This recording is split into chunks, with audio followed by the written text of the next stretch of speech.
समसामयिक विषयमा बोल्नका लागि समय माग गर्नुभएको छ। अब उहाँलाई समय उपलब्ध गराउँछु।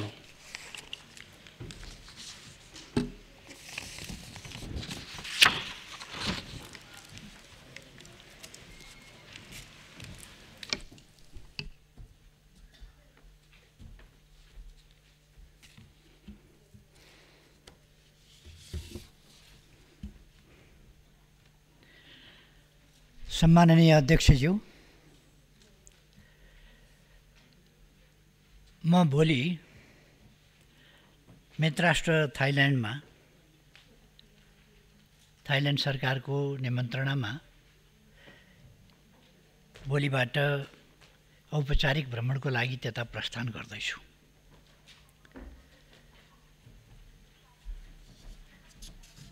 कूटनीतिक सम्बन्ध स्थापना भएको 65 वर्षसम्म एकपटक धेरै अघि थाइल्यान्डका प्रधानमन्त्रीज्यूको नेपाल भ्रमण भएको रहेछ। तर हाम्रो तर्फबाट यी 65 वर्षहरूमा एउटा पनि औपचारिक भ्रमण भएको रहेनछ। त्यसकारण यसपटक औपचारिक भ्रमणको लागि म थाइल्यान्ड जाँदैछु। हामी नेपालीहरूको निकट छिमेकी बाहेकका देशहरूको भ्रमणमा गेटवेको रूपमा रहेको बैंककमा अहिलेसम्म औपचारिक भ्रमण नभएको सन्दर्भमा यो भ्रमण आफैमा अर्थपूर्ण छ, महत्त्वपूर्ण छ भन्ने म ठान्दछु। 19 गते अर्थात् अप्रिल 1 का दिन भोलि मेरो भ्रमण टोली बैंककतर्फ प्रस्थान गर्नेछ। 20 गते हाम्रो औपचारिक भ्रमण सुरु हुन्छ र भ्रमणको क्रममा महामहिम प्रधानमन्त्रीसँग थाइल्यान्डका प्रधानमन्त्रीसँग द्विपक्षीय वार्ता हुन्छ। यसपटक पर्यटन र संस्कृतिको सन्दर्भमा 2वटा समझदारी पत्रमा हस्ताक्षर पनि हुन्छ। दुई प्रधानमन्त्रीको उपस्थितिमा गैर सरकारी क्षेत्रबीच 6वटा समझदारी पत्रमा हस्ताक्षर हुनेछ। द्विपक्षीय वार्तापछि थाइल्यान्डका प्रधानमन्त्रीसँगै मैले संयुक्त प्रेस ब्रिफिङमा भाग लिनेछु। थाइल्यान्डका नरेशसँगको भेटपछि एक दिने औपचारिक भ्रमण समाप्त हुनेछ र यो एउटा औपचारिक भ्रमण आदान प्रदानको नयाँ सुरुवात हो। हाम्रो तर्फबाट त यो बिल्कुलै सुरुवात हो। 21 गते अर्थात् 3 अप्रिलका दिन बिहान थाइल्यान्डका प्रतिष्ठित व्यवसायीहरूसँग मेरो भेटघाट र छलफल हुनेछ। दिउँसो एसियन इन्स्टिच्युट अफ टेक्नोलोजीमा मैले सम्बोधन गर्नेछु।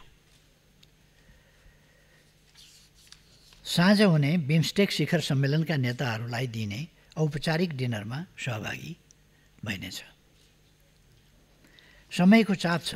अधिकांश सदस्य देशका नेताहरू 21 गते मात्र बैंकक आइपुग्ने तालिका छ। तर पनि शिखर सम्मेलन लगत्तै बाँकी मुलुकका नेताहरूसँग सम्भव भएसम्म साइडलाइन वार्ताको योजना गरिएको छ। 22 गते हामी बिमस्टेक शिखर सम्मेलनमा सहभागी हुनेछौँ। बिहान मेरिटाइम ट्रान्सपोर्ट कोअपरेसन एग्रिमेन्टमा हुने हस्ताक्षर समारोहमा सहभागी हुनेछु र दिउँसो शिखर सम्मेलनलाई सम्बोधन गर्ने कार्यक्रम रहेको छ। साँझ दूतावासमा हुने कार्यक्रमसँगै हाम्रो भ्रमणका कार्यक्रम सकिनेछन्। 23 गते हामी स्वदेश फर्किनेछौँ। अध्यक्ष महोदय, गत चैत 15 गते 2वटा राजनीतिक कार्यक्रमहरूबारे प्रशासनलाई जानकारी गराइएको थियो। दुवै कार्यक्रम शान्तिपूर्ण र संवैधानिक दायराभित्रको हुने भनिएको थियो। शान्ति सुव्यवस्था कायम राख्दै विरोध आलोचनाको संवैधानिक अधिकार सुनिश्चित गर्न सरकारले हुन सक्ने अवाञ्छित घटनाप्रति आयोजकहरूलाई सचेत गराएको थियो। यस सम्मानित सदनमा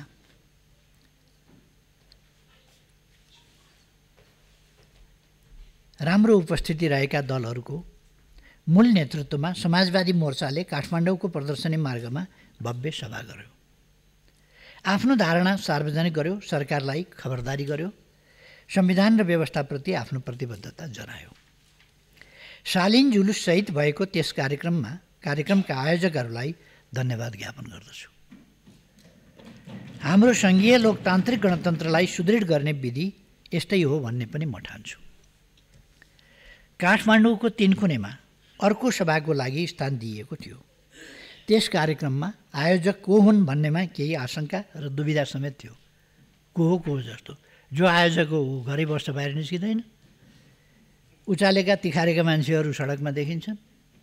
त्यस्तो अवस्था थियो। त्यस कार्यक्रमका उद्देश्य जे बताइँदै थियो त्यसमाथि नै आशंकाका आधार थिए। दुविधा यस अर्थमा थियो त्यसका आयोजक मध्ये केही नाम संसदमा उपस्थित भएकै दलका नेताहरूको पनि थियो।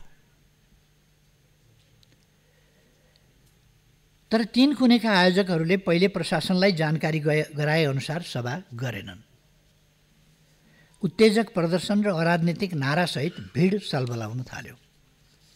सभा वा मन्तव्य होइन, प्रदर्शनको कथित जनकमान्डर आफैले हाँकेको गाडी प्रहरीमाथि नै चढाउने गरी निषेधित क्षेत्र तोड्न दौडाइयो।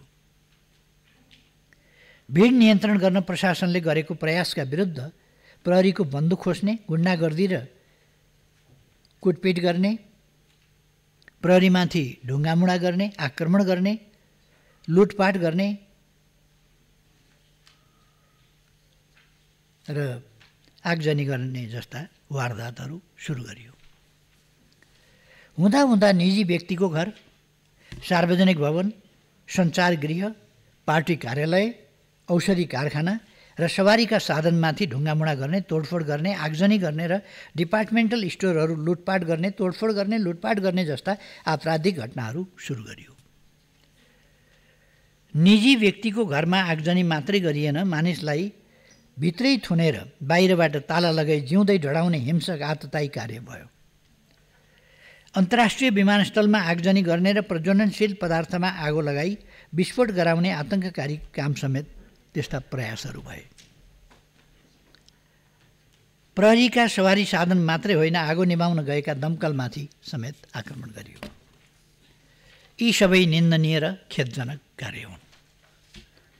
यस्ता घटनामा संलग्नहरूमाथि जोसुकै हुन्, जुनसुकै कभरमा किन नहुन्, कडा प्रशासनिक कारबाही हुन्छ। घटनाको विस्तृत विवरण उपयुक्त समयमा गृहमन्त्रीज्यूले राख्नु नै हुनेछ सदन समक्ष। घटनामा संलग्नहरूमाथि छानबिन सुरु भएको छ। यसका योजनाकार को हुन् र को संलग्न छन्, सरकारले यस सन्दर्भमा निष्पक्ष र निर्भीक छानबिन र अनुसन्धान गरिरहेको छ। यस घटनाको पृष्ठभूमिमा करिब 1 वर्ष अघिदेखिको घटनालाई अध्ययन गर्नु आवश्यक छ। सरकार व्यवस्था र संविधानप्रति अनास्था, घृणा र भ्रम फैलाउन एउटा तत्त्व त्यसै बेलादेखि क्रियाशील थियो। मौका खोजिरहेको थियो। धर्म, संस्कृति, परम्परा जस्ता संवेदनशील विषयमा अनावश्यक टिप्पणी गरी साम्प्रदायिक सद्भाव बिथुल्ने र खास समुदायमाथि आक्रमणमा उक्साउने काम गर्दै आएको थियो। ऋण तिर्न पर्दैन भन्दै ऋणीहरूको भावनात्मक संवेदनामाथि खेल्ने र बैंक वित्तीय संस्था ध्वस्त पार्ने खेतीमा त्यो तत्त्व सक्रिय थियो। यसैबीच पूर्व राजा ज्ञानेन्द्र शाहले गत फागुन 7 गते आफू अघि बढ्ने र साथ देऊ भन्दै वक्तव्यबाजी गर्नुभयो। त्यसको लगत्तै ठाउँ ठाउँमा स्वागत कार्यक्रम राख्दै जनमत भड्काउने काम सुरु गरियो।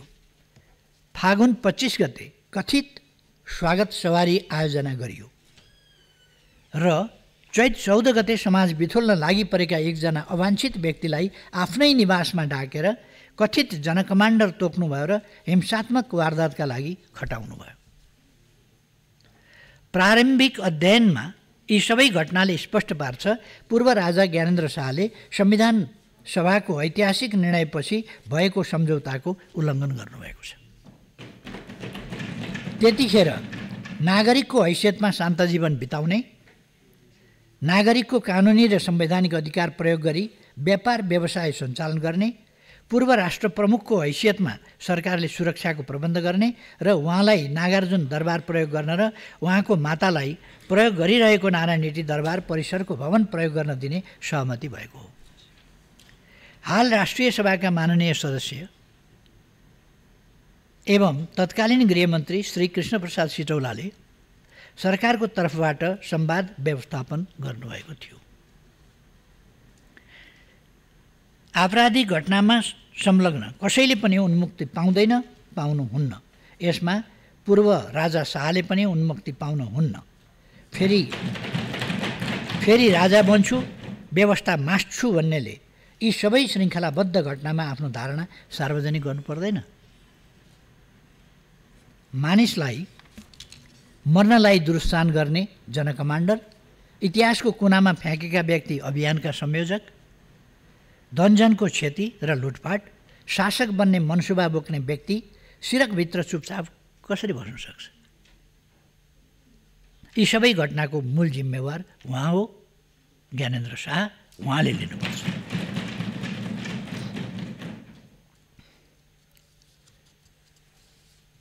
बाँकी छानबिन र कारबाहीको सिलसिला अघि बढिरहेको जानकारी गराउँदछु।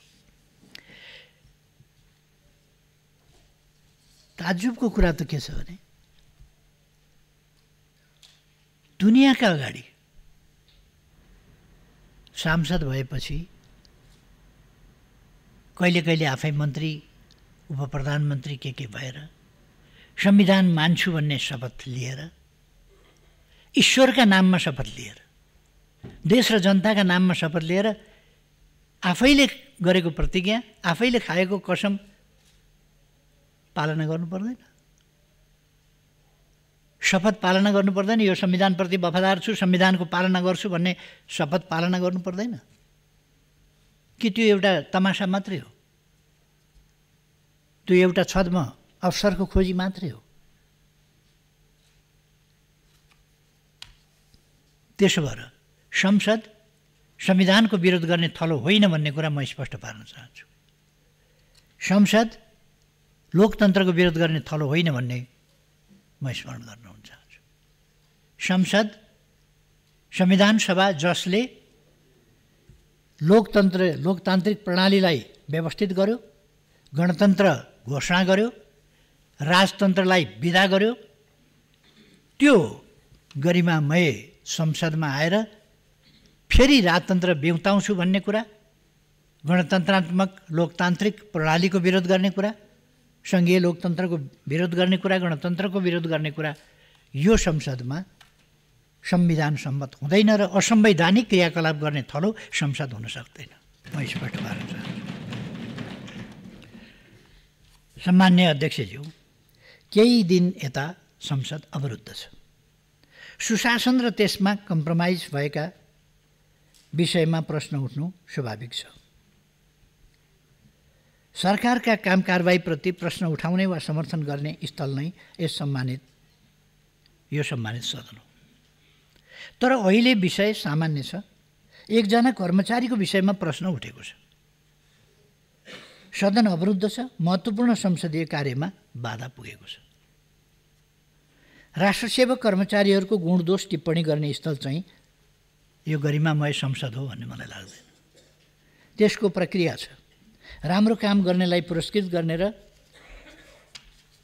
दोषीलाई, त्रुटि गर्नेलाई कारबाही गर्ने विधि पनि यसै सदनले निर्धारित गरेको छ।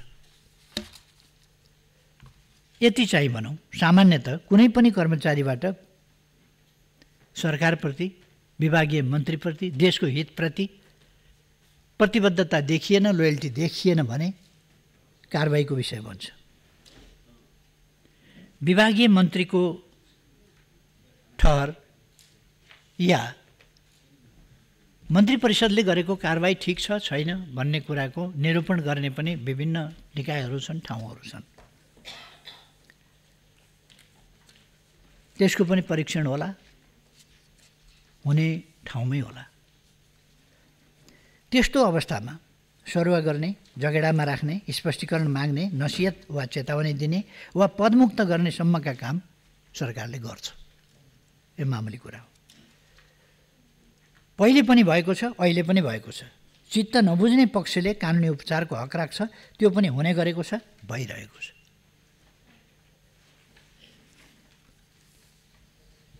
अहिले यो विषय सम्मानित अदालतमा विचाराधीन छ। यसमा थप चर्चा परिचर्चा गर्न विधिसम्मत हुन्न भन्ने यस सम्मानित सदनलाई जानकारी नै छ। त्यसैले यस विषयमा थप बहस नगरौँ। सम्बन्धित निकायलाई आफ्नो काम गर्न दिउँ। राम्रो काम गरेका व्यक्तिको पनि अनावश्यक चर्चा परिचर्चा हुँदा उपयुक्त निष्कर्ष आउन पाउँदैन। व्यक्तिको नियुक्तिका विषयमा वा कुनै पनि कारबाहीका विषयमा संसदले त्यसमा हात हाल्न थाल्यो भने, त्यसलाई आफ्नो विषय बनाउन थाल्यो भने कानुन निर्माण गर्नुपर्ने आफ्नो दायित्वबाट कर्मचारीको नियुक्ति, सरुवा वा कारबाही वा नसिहत वा प्रमोसन वा सम्मान पुरस्कार यी विषयहरूमा संसदले हात हाल्न थाल्यो भने संसदका काम कारबाही चाहिँ छुट्छन्, जस्तो अहिले छुटिराखेको छ। यस्तो नहोस् भन्ने म आग्रह गर्न चाहन्छु। र व्यक्तिको नियुक्ति वा अन्य कारबाहीका विषयमा यो गरिमामय सदन विभाजित पनि हुँदैन, हुन जरुरी छैन। बरु अबदेखि यस्तो गर्दा हुन्छ होला। लोकसेवाबाट नियुक्ति हुने बाहेक अन्य प्रक्रियाबाट सरकारले नियुक्ति गरेका व्यक्तिहरू सरकार फेरिँदा स्वतः पदमुक्त हुने विधि अपनाए हुन्छ, त्यो गरौँ। सल्लाहकारदेखि महान्यायाधिवक्ता र राष्ट्रिय योजना आयोगसम्म त अहिले पनि प्रधानमन्त्री फेरिँदा स्वतः फेरिने हामीले व्यवस्था गरेकै छौँ। अरू पनि पोलिटिकल एपोइन्टमेन्ट, खास गरी लोकसेवाले नियुक्त गरेका बाहेक अरूलाई त्यही विधिमा जाउँ, यसमा सल्लाह गरौँ।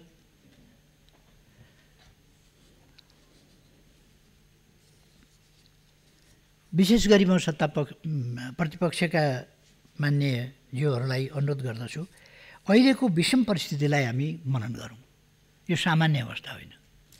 यस्तो असामान्य अवस्थामा यस्ता कुराहरूमा अल्झिएर एउटा कर्मचारीको विषयलाई लिएर यहाँ व्यवस्थामाथि हमला भइरहेको छ, यहाँ सुशासनमाथि यत्रो धज्जी उडाइएको छ, शान्ति सुव्यवस्थामाथि धज्जी उडाइएको छ, मान्छेका निजी घर पार्टीका कार्यालय तोडफोड आगजनी गरिएको छ, निजी व्यवसायमाथि हमला भएको छ, लुटपाट भएको छ। यस्तो अवस्था छ। प्रहरी हाम्रो दाजुभाइ होइन, उसमाथि के जस्तो पनि आक्रमण गरे हुन्छ, गाडी लगेर खिचिदिए पेलिदिए हुन्छ। यस्तोसम्मको अराजकता देशमा सिर्जना गर्न खोजिएको छ प्रतिगमनका लागि। यति बेला हामी एकजुट भएर जनतालाई जगाएर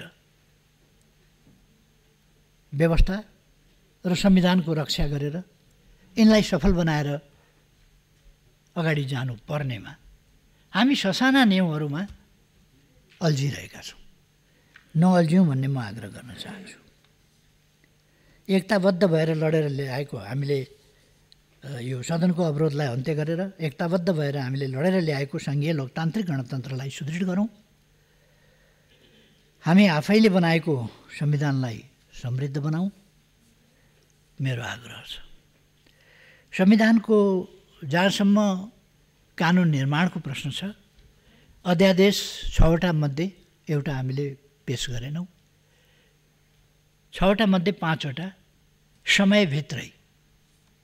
समयभित्रै 5वटा दुवै सदनहरूबाट स्वीकृत भइसकेका छ। अध्यादेश स्वीकृत हुनुपर्ने कुरा भइसकेका छ। अब अध्यादेश भनेको कुरा